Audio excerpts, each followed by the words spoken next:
At exactly 2 hours and 14 minutes past midnight local time, the air over the Zagros Mountains was thinner and colder than anywhere else on the planet, creating a vacuum of silence that was about to be broken by the most expensive machine ever built. High above the jagged peaks, cruising at an altitude of 55,000 feet, the B-21 Raider moved through the night sky, not like an aircraft, but like a shadow detached from the ground.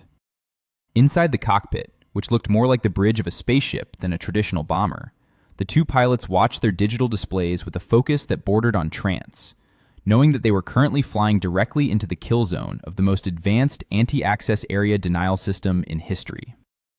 70 kilometers to the north, the rotating radar array of a deployed S-500 Prometheus system was sweeping the sky with a rhythmic, lethal pulse that could detect a target the size of a golf ball from hundreds of miles away.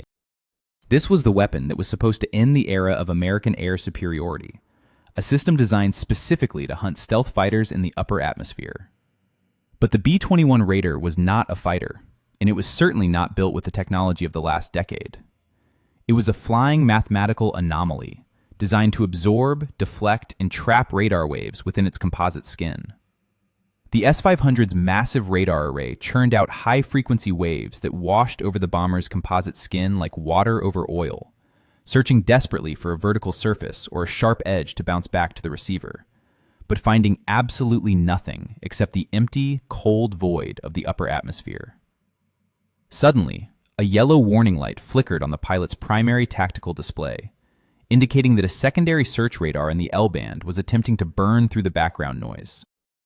The B-21's onboard AI instantly analyzed the frequency of the incoming wave and modulated the aircraft's electronic signature to cancel it out, creating a perfect destructive interference pattern. The warning light vanished as quickly as it had appeared, and the S-500 continued its blind, rhythmic search, unaware that the Angel of Death was already flying directly overhead.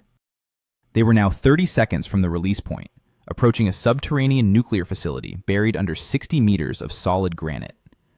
The pilots were carrying the GBU-57 Massive Ordnance Penetrator, a 30,000-pound nightmare of physics designed to drill through mountains. The weapons officer flipped the master arm switch.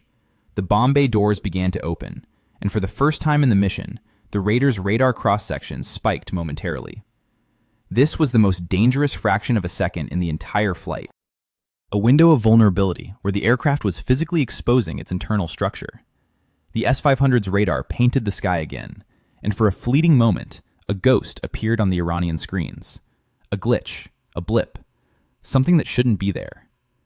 But before the operator could even reach for the alarm button, the bay doors had cycled shut, and the aircraft had returned to its state of electronic non-existence. Gravity took over as the massive weapon fell silently through the thin air. The pilots pushed the throttles forward, banking smoothly to the south. Below them, the mountains seemed to jump. The GBU-57 struck the earth at supersonic speed, punching through rock and concrete with kinetic energy that liquefied the stone around it before the main charge detonated. The explosion didn't go up, it went down, collapsing the entire underground complex in a violent geological seizure. By the time the dust cloud settled, the B-21 Raider was already 300 kilometers away.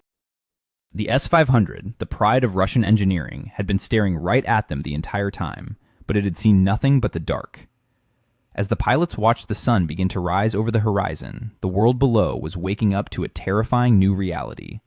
There were no more safe havens, and the sky no longer belonged to them.